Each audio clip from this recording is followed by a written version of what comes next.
Hello and welcome to Corridors of Power, a brand new show on the channel that looks at the lives of newsmakers, politicians and bureaucrats. We thought we'd go off to a healthy start, and we are joined by the former Union Health Minister, Dr. Anbumani Ramadoss. Thank you for joining us. Hey Sanjay. I'm almost out of breath playing with you. But this is, used to it, you've let us into your health secret today. I mean, this shouldn't be a secret. I mean, it should be for everyone to see. Healthy body, a healthy mind.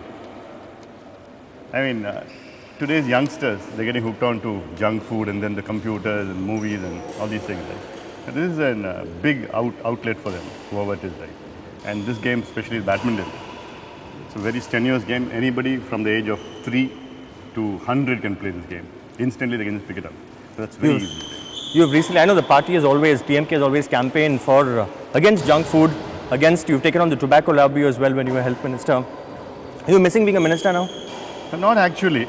It's in fact, last 5 years when I was a minister, I didn't have time for my party. I didn't have time for Tamil Nadu, especially the villages, going around meeting people. Here in the last year and a half, I'm absolutely enjoying in this period where I have all my time dedicated for my party and seeing what's the problem plaguing it, or issues of Tamil Nadu, the villages, the people out there, the local problem.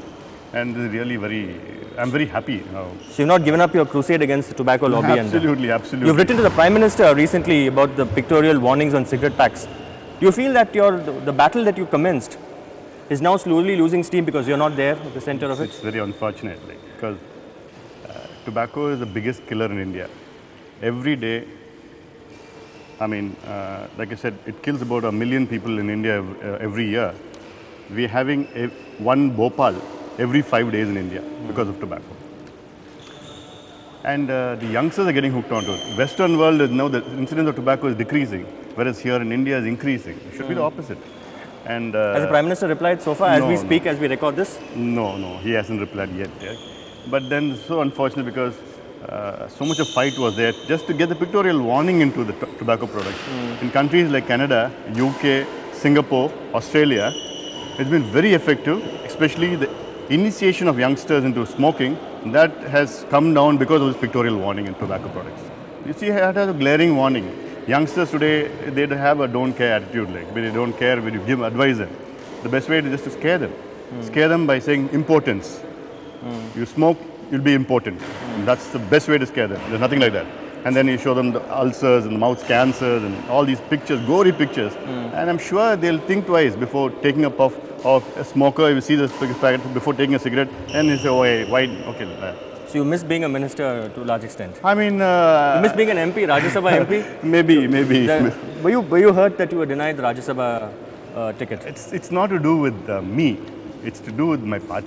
The party was hurt? It's not like Rajya Sabha was for me or such, like per se, right? And the way it was by the method it was denied, because the assurance was given that my party would be given a Rajya Sabha, which the Chief Minister assured 2 years ago itself. The Chief Minister has always been, has had an affectionate word about you. I remember when we asked him this, he said, Anbumani Kepami and Kanbu irkum. I always have affection for Anbumani Ramadoss. It's vice versa. So I also have a lot of affection.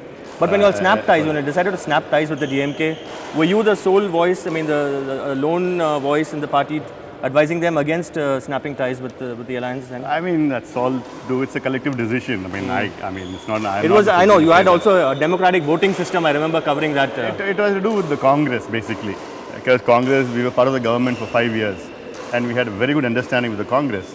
And in fact, Madam Sonia ji, she was very affectionate to all of us and all the other leaders. Especially Prime Minister was like, father figure.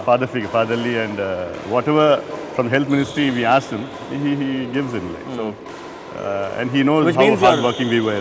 So which means your heart lies with the Congress, or any alliance with the Congress? I mean, politics, a lot of water flows under the bridge time and again, and the situation. Few months we'll have elections, you'll have to decide one way or the other. There was a time really when, I know at least the PMK used to say, whichever side the PMK aligns with, that side will win. But now you've... even today it is. No, but now which side are you going to go to? Because today I'm saying the same thing, whichever side PMK is going to go. But both the big Dravidian parties, the ADMK or the DMK, they're not really inviting you because now the PMK's critics say it's like a fence sitter. No. I mean, on the contrary, now we are much sought of today. both by the ruling party and the opposition party and the national parties. Everybody wants PMK in. And it's like alliance arithmetic. And so that is something which... Your vote share, particularly in northern Tamil Nadu, would benefit any alliance. One cannot deny that. But personally, which side are you in favor of joining? I know a few months ahead. It's not just a question of vote share in northern Tamil Nadu. Our party is based now throughout Tamil Nadu. And it's just a comparison between Mr. Vijayakant's party. He says that he's got an 8.5% vote. When 8.5% vote went to 234 constituencies. Whereas we stood in only 31 constituencies and when he got 5.5% votes. If we stand in about 234 all the constituencies, I'm sure we'll get about 13-14% votes.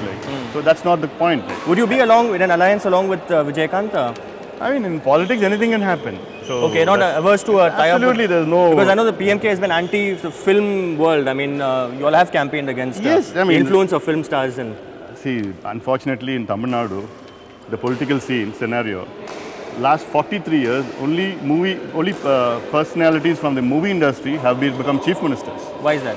And nowhere else in India you see that. And that's the attitude of the Tamil people here. They are so taken by the movies, the dialogues, the fights, and today a youngster acts in 2 movies and then the third he says that I'm the next chief minister. I mean, you have to work, you have to have policies, you have to have priorities. Who are you referring to? I mean, I'm just a general talk I mean, anybody. It's not about a young actor who wants to... Absolutely not about anybody. Anybody can come into politics, but then you should know what is what are you trying to do?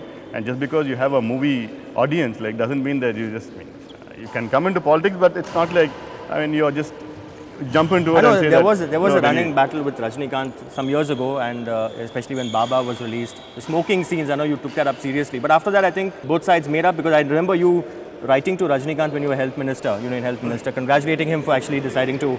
So all's well. I saw you also at wedding. Soundarya's wedding. It's a good thing. See, however high you are, if you accept the reality, I mean, you become even higher. You're a fan of Rajnikant movies? I mean, I see his movies. I enjoy his movies. You've seen Indiran? My daughters, yes, I've seen the movie. My daughters enjoy the movie. And when we have written to him, he had listened to us. And he said that, yes, hereafter I won't smoke in movies. And they see Chandramukhi. That was the biggest hit for him on all the entire movie industry, Tamil movie industry. A movie can become a hit without showing any tobacco scenes. Today, see, when I brought in the rule saying that there shouldn't be any smoking scenes in movies or TV, the entire media, they were all hammer and tongs against me. One guy called me an idiot. One guy called me, mentally unstable. One guy asked me, said that, how did this guy get his MBBS degree? And all these things the Karan Thapar. The same Karan Thapar, then I met him on a show and said, what is it? And then finally, one of the last shows, he accepted, saying that, yes, you are right. So I was maybe ahead of my time when I said this, no, there shouldn't be any smoking scenes in movies. But today, the entire world is saying, yes, Anbumani Ramadoss was right.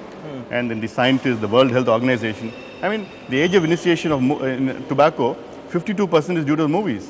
So you have to take some drastic steps.